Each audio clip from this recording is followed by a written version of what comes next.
Hello student, today I am teaching you business studies for class 11th and in this video I'll explain you the topic regarding source of business finance.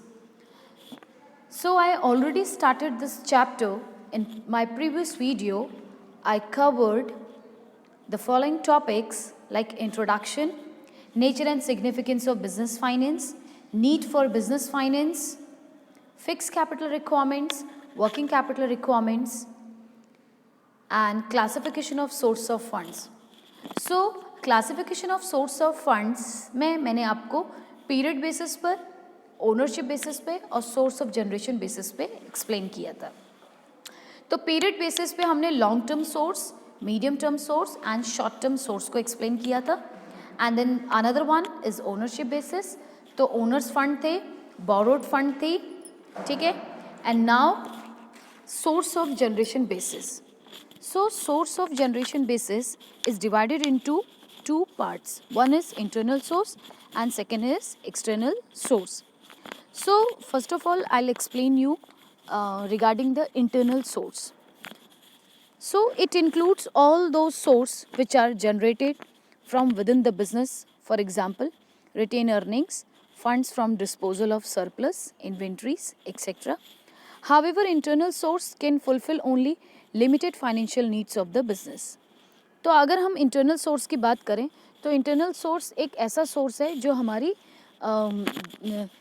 Short term की, या हम कह सकते हैं कम amount पे हमारी जो requirement होता है उनको पूरा कर पाता है, ठीक है. And internal source is one of the source which we raise from our own savings, okay, like retained earnings, funds from disposal of surplus, inventories, etc. Another one of source of generation basis, that is external source. So it includes all those sources that lies outside an organization. तो external source एक ऐसा source है जो कि हम outside से generate करते हैं. For example, issue of debentures, borrowing from commercial banks and financial institutions and public deposits. So these all are the source through which we raise our fund through externally. External source helps to raise large amount of funds. तो जो external source होता है वो हमारे large fund को raise करने में help करता है. However, they are costly as compared to internal source. तो जो हमारे external source होते हैं वो internal source से थोड़ा सा costly होते हैं क्योंकि इसमें हमें इंटरेस्ट पे करना होता है और डिविडेंड पे करना पड़ता है. So in some cases assets are required to be mortgage to obtain funds from external source. तो जो हमारे एसेट्स के बेसिस पे हम एक्सटर्नल सोर्स को रेज कर पाते हैं, ठीक है. और at the time when we not able to pay the amount which we borrowed from external source, then तो जो हमारे बोरवर्स होते हैं उनको अधिकार होता है कि वो हमारे एसेट्स को मॉर्टगेज करके अपने पैसे को, रुपीस को ले ले. So keeping in view of the latest syllabus, the scope of this chapter is restricted to various source of owners funds and borrowed funds. A brief review of some other source of finance is also given for the knowledge enrichment. Okay. So in this chapter we will discuss about all those sources which a company or which a firm can raise fund from external. Now let me talk about owners fund first. अब हम सबसे पहले owners fund के बारे में बात करते हैं. Owners funds are the funds provided by the owners of the business enterprise. The various source of owners funds are equity share, preference shares, retained earnings, global depository receipts, American depository receipts and Indian depository receipts. So all these six are the parts of owners fund. Okay. So let us now discuss each source in detail. So first of all, equity shares. So equity shares are the most important source of raising long-term capital for a company. तो equity share एक बहुत ही important source of fund है जो कि long term की capital company raise कर सकता है. Equity shares are those shares which do not carry any special or professional rights in respect of payment of annual dividend and repayment of capital. तो equity share एक ऐसा share होता है, एक हम कह सकते हैं it is a special and professional rights in respect of payment annual dividend. अगर साल भर का डिविडेंड पे करना है, ठीक है, और रीपेमेंट ऑफ कैपिटल करनी है, तो इक्विटी शेयर होल्डर्स को अधिकार होता है कि उनको उनका प्रेफरेंस मिले। The money raised by issue of equity shares is termed as equity share capital. तो जो मनी हम इक्विटी शेयर्स को रेज करते हैं, लॉन्ग टर्म के लिए हम इक्विटी शेयर्स का यूज़ करते हैं, तो इसलिए हम इसको इक्विटी शेयर कैपिटल कहते हैं। It represents the owners' capital as equity shareholders are the real owners of the company. तो जो इक्विटी शेयर होल्डर्स होते हैं वो रियल ओनर होते हैं कंपनी के, okay, they represent the owner of the capital. Thus, the capital raised by the issue of such shares is known as ownership capital और owners fund। तो इसलिए जो भी फंड हम इक्विटी शेयर होल्डर्स के रेज करने में पैसा लगा रहे हैं वो हमारा ओनरशिप कैपिटल कहलाता है, क्योंकि वो कंपनी के ही द्वारा, जो पीपल कंपनी को रन कर रहे हैं उनके द्वारा वो पैसा लगता है। Now explore about shares. अब थोड़ा बहुत आपको शेयर्स के बारे में और समझा देती हूँ कि शेयर एक्चुअल में है क्या। The capital of a company is divided into small units called share. तो जो कंपनी अपने कैपिटल को रेज करती है स्मॉल स्मॉल यूनिट्स में, वो हम शेयर्स कहते हैं। Share is the interest of the shareholder in the company which is measured in terms of money। तो जो शेयर होता है is the interest of share। जो शेयर होल्डर होता है they get interest when company gets profit, okay, which is measured in terms of money। इसको हम money में मेजर करते हैं। Share means a share in the share capital of a company and includes stock। ठीक है, हम capital market में company अपने शेयर्स को इशू करती है, ठीक है, और कंपनी के ही जो इक्विटी शेयर होल्डर्स होते हैं वो उन शेयर्स को खरीदती है, ठीक है। So the capital obtain by issue of shares is known as share capital. तो जो भी हम पैसा शेयर्स को इशू करने के बाद हम अर्न करते हैं उसको हम शेयर कैपिटल कहते हैं। Each share has its own nominal value. हर एक शेयर की एक नॉमिनल वैल्यू होती है। Holders of these shares are called share holders और मेंबर्स ऑफ द कंपनी। तो जो शेयर होल्डर्स होते हैं उनको हम शेयर होल्डर्स कहते हैं, जो शेयर को खरीदते हैं, एंड और मेंबर्स ऑफ द कंपनी, और इनको हम कंपनी का मेंबर भी कहते हैं।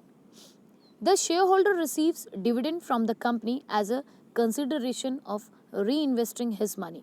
तो जो शेयर होल्डर्स होते हैं वो डिविडेंड रिसीव करते हैं, ठीक है, कंपनी से, and considering for investing his money, और पैसा लगाने के लिए कंपनी में वो ऑलवेज रेडी रहते हैं। A public company can issue 2 types of shares. तो जो पब्लिक कंपनी होती है वो 2 टाइप के शेयर्स को इशू करती है। One is equity share and another one is preference shares, okay. Employees stock option so means the option given to the debtors, officers or employees of a company or of its holding company or subsidiary company or companies, okay। तो employ stock option का मतलब है कि जब starting में shares को issue किया जाता है तो सबसे पहले जो कंपनी के ही डायरेक्टर हैं, ऑफिसर्स हैं, एम्प्लॉयज़ हैं, कंपनी को रन करने वाले होल्डर हैं, सब्सिडरीज कंपनीज हैं, उनको मौका दिया जाता है कि वो कंपनी के शेयर्स को खरीदे। If any which gives such directors, officers और एम्प्लॉयज़ द बेनिफिट और राइट टू परचेस और to subscribe for the share of the company at a future date at a predetermined price. तो पहले से ही share का price fix होता है और उसी प्राइस के बेसिस पर same the nominal price the director और the officer whoever want to take the share, that company provide share to them, okay। Now let me explain you the features of equity shares। So first is risk bearer capital। तो जो equity share holders होते हैं या equity shares हैं वो सबसे पहले risk bearer capital होते हैं। The equity share holders are the primary risk bearer, they enjoy the reward as well as bear the risk of ownership. तो जैसे कि मैंने आपको बताया इक्विटी शेयर होल्डर्स अपने आप में ओनर ऑफ द कंपनी है, ठीक है। तो कंपनी का प्रॉफिट हो रहा है, लॉस हो रहा है, totally they bear. Next, maturity. Equity shares provide permanent capital to the company and can not be redeemable redeem during the life time of the company. तो जो हमारे इक्विटी शेयर होल्डर्स होते हैं ये कंपनी के परमानेंट शेयर होल्डर्स होते हैं। जब तक कंपनी रिडीमेबल नहीं होती, ख़त्म नहीं हो जाती, कंपनी का होल लाइफ टाइम पीरियड तक इक्विटी शेयर होल्डर्स इनके साथ बने रहते हैं। रिटर्न की अगर हम बात करें, third feature of equity share that is return. The return earn by equity shares is known as dividend which varies with the earning of the company. तो equity share holders return back में dividend get करते हैं, ठीक है, company की earning per depend करता है ये। Then fourth, claim over residual income. So equity share holders are referred to as residual owners as they get dividend only after all other claims of the company's income and assets have been settled। तो जो company होती है उसके जो equity share holders होते हैं वो एक टाइप से रेजिडुअल ओनर्स कहलाते हैं। जब कंपनी को प्रॉफिट अर्न होता है तो वो उनको डिविडेंड पे करती है, otherwise they not have right to claim on the company's income and assets have been settled. जब तक कंपनी के एसेट्स और क्लेम सेटल नहीं हो जाते तब तक इक्विटी शेयर होल्डर्स अपने राइट के बारे में बात नहीं कर सकते। Now fifth is voting rights. So equity share holders have voting right in proportion to the share held by share holders. They have a right to participate in the company's management. Equity share holders को voting right होता है। Company में वो तब तक बने रहते हैं जब तक उनका पैसा कंपनी में लगा हुआ है, okay, and they get the voting rights. They take participate in the company's management. Decision लेने में, कोई प्रॉब्लम को शट आउट करने में इक्विटी शेयर होल्डर्स का मेन रोल प्ले होता है। Last, limited liability. The liability of the equity share holders is limited to the extent of capital contributed by them in the company. तो इनका जो पैसा है वो कंपनी के साथ जुड़ा रहता है, it is limited, okay, and limit to the extent of the capital contributed by them in the company, ठीक है। तो इसकी एक अपनी एक लिमिट होती है कि कब तक वो कंपनी में पैसा लगा के रखेंगे, ठीक है। Now let me explain you the merits of equity share holders. So this is first, ideal for adventurous investors. जो एडवेंचरस टाइप ऑफ इन्वेस्टर्स होते हैं उनके लिए इक्विटी शेयर होल्डर्स बहुत ही बेनिफिट क्रिएट करता है। अगर कंपनी बहुत ज़्यादा प्रॉफिट अर्न कर रही है तो आपको मौका मिलता है कि आपको हाई रिटर्न मिलेगा। Next, no obligation as to dividend. So there is no burden or obligation on the companies to pay dividend as it is depends on the profit available and the decision directors and the members। तो यहाँ पे जो equity share holders होते हैं उनके ऊपर हम कह सकते हैं बर्डन नहीं है, क्योंकि कंपनी एज इट इज़ चलती रहती है। The decision of the directors and the members taken by them only. तो then source of fix capital. Equity share holders अपने आप में एक फिक्स्ड कैपिटल सोर्स का काम करता है। Then provides credit standing. Equity share holders के बलबूते पर कंपनी अपने क्रेडिट को ले सकती है, लोन को वो बढ़ा सकती है। Next, no charge on assets. So equity share do not carry any charge against the assets of the company. So as a result assets can be freely mortgage for the purpose of borrowing. Then democratic management. Equity share holders को voting right होता है। They ensure democratic management of the company. वो company को किसी भी तरह से manage कर सकते हैं। So all these are the merits of equity share holders. Now limitations of equity share holders. So first, risk of fluctuating returns. Equity shares are not suitable for investors who desire to earn stable return on their investment on equity share get fluctuating returns, ठीक है। तो जो हमारे equity share holders होते हैं अगर वो लगातार अमाउंट में रिटर्न गेट करना चाहते हैं तो इस ऐसी कंडीशन में ये इक्विटी शेयर होल्डर्स की कैटेगरी में ये उनके लिए लिमिटेशन है। Second, high cost of capital. The cost of equity shares is generally more as compared to the cost of raising funds through other source। तो जो इक्विटी शेयर होल्डर्स होते हैं इनका जो डिविडेंड रेट होता है वो बहुत ज़्यादा हाई रहता है, ठीक है। अगर इनको पेमेंट नहीं हो रही है तो इनके लिए अपने आप में लॉस रहता है, तो this is the limitation. Then third, duplication of control. The additional issue of equity shares duplicate the control and earning of existing equity share holders, ठीक है। अगर कोई नए additional equity share holders add हो रहे हैं तो इनका जो प्रॉफिट है वो डिवाइड हो जाता है among the equity share holders of the company. Then legal formalities, a company has to compile with numbers of legal formalities before issuing of equity shares to the general public. ठीक है, company जब equity share holders को issue करती है तो बहुत सारी legal formalities करनी पड़ती है. ठीक है, तो वो अपने आप में एक लिमिटेशन है. Then danger of over capitalisation. So over capitalisation means पैसे रुपीज़ का बहुत ज़्यादा होना. So equity share capital is a permanent source of capital as we no.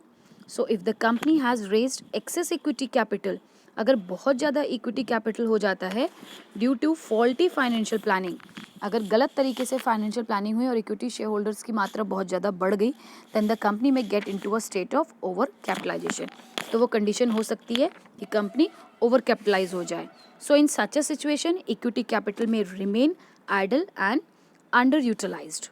तो इस कंडीशन में जो इक्विटी कैपिटल होता है या तो वो अंडर यूटिलाइज रह जाता है, क्योंकि जितना हमें फाइनेंस का रिक्वायरमेंट उतना ही हम फाइनेंस को रेस करें.